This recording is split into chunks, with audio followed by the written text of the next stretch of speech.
form that we can use is special events. Remember, we talked about how we want to be a part of Memphis's culture. We want, ballet. We want new ballet and Memphis's culture just to be one. We want it to be like barbecue and blues music, And one way you do that is you go be a part of the culture. You go out into the things that represent Memphis. Barbecue Fest, Beale Street, it's easy to say that. It's another thing to actually do it. But you can go out and wear T-shirts and such, or I don't want to go out in the mud in your dance garb or anything. But if you go out and just kind of expose yourself in mass media and associate yourself with things that are Memphis, that's something that people start associating together, and then they see, well, there's something out there other than Ballet Memphis, and I kind of want to look into it. Maybe sure enough, they find out it's a wonderful organization and exactly what they do. So if you merge yourself with Memphis culture, that's a real good way for people to identify themselves with you, and that's a way to get them to donate to you. So then other things we're talking about are going to Grizzlies games. We have really tight ties with the Grizzlies, and if you can do performances in front of 18,000 people, they start seeing exactly what you do and how the dance fusion actually comes before them. They may not be going there; they're going there to see Rudy Gage shoot some baskets, but all of a sudden they see something that's really cool at halftime, and that's something that they want to be a part of, and they'll check it out. And I really just see things that are Memphis and things that are New Ballet as one thing. And Justin's going to talk about some periodical publications. That's right. I think New Ballet already has kind of a presence in periodicals. However, you want to continue that presence. You want to make sure that when you have events coming up, you want to make sure that they're published in Playbook, and you want to make sure that they're published in the Memphis Flyer. We want to make sure that the exposure is constant. You want to make sure that people are recognizing when events are coming up, and that basically means that in each periodical there needs to be at least an ad in each periodical that demonstrates that event coming up, so that people constantly are seeing that the New Ballet is out there doing things. And if an ad can't be afforded, get relationships with writers, and if they know you're there and they know things are going on, every now and then they're going to write a column or a story about you. And that's what we really want, and we want it to happen over and over and over again, so people read it again and again. So another thing we'd like to talk about is the web structuring. And the web is the new age, and that's how a lot of people get information. And we'd like to see better flow in how that goes, and Justin's going to talk about that for a little bit. Yeah.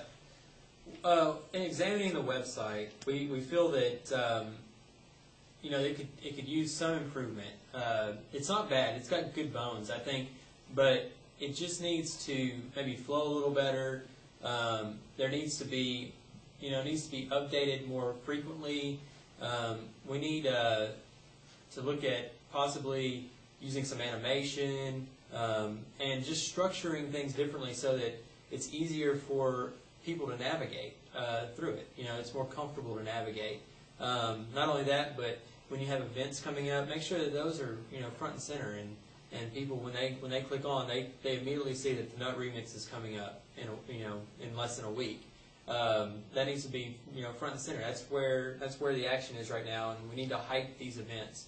And the website is a great way to do that. Yeah, and the meat's all there. It's in the website, but it's not focused on. And that's what we really want. We want all the things that we can get excited about, all the events that are coming up. We want that to be front and center on the page.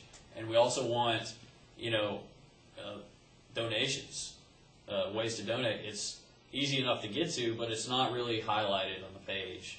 And it's not really something we want to see. We really want people to be really easy and really a focal point of the website. Another thing that we'd really like to see, and is not on there, is the success stories. We have so many wonderful success stories, and there's been lots of correspondence with people that have gone on to wonderful universities, and wonderful professional careers, and that's great. And it seems like the attitude is that's more of a private thing with New Ballet, and it's not being cherished with the community as much. It's obviously cherished within New Ballet, but if nobody else really knows about all the awesome things that New Ballet is doing and who and what is being done, it's taking away one of the main advantages and unique things that New Ballet is doing. And remember, we're trying to distinguish ourselves. We're trying to be unique so that we're different from everyone else, so that we can explain. It's another argument for why you should give money to New Ballet. And those success stories, they're really incredible, and it's really the kind of thing that people want to give to. And holding that to New Ballet may feel one way, but it's really a useful tool to expose people to what's really happening, and then so people can see, I see this happening, I want this to happen again, how can I help do that? Mm-hmm. One other thing we'd like to talk about is something that was brought up in our initial meeting with Mrs. Smythe, and that was the possibility of a name change and or the mission statement, changing the mission statement. After discussion with our group, we felt that changing a name of an organization midway, or at this point in the game, would be more detrimental than it would be good. And that's due to the fact that you've already built up a lot of brand equity in your name. You've already gained a lot of recognition through things like the Today Show, the events that you already put on, your location, your building, the students that you currently have. I mean, you do have a donor base as well, and you do have recognition. I mean, yes, there's need for more exposure, but you do have a lot of recognition already. And we can't waste that. We're 10 years deep. Yes, exactly. And so, if you did change your brand name this late in the game, you could really do more detriment and more harm, because you're not only are you confusing your current donor base, you're completely erasing all of the work that's been done already. So you want to make sure that you maintain that same name. You can't. I don't think it's wise necessarily to change, or we don't think it's wise necessarily to change the name at this point. However, we did do some tweaking on the mission statement, and this is what we're looking at right now. It basically says, enriching the lives of children from diverse backgrounds through an innovative fusion of dance, regardless of their ability to pay.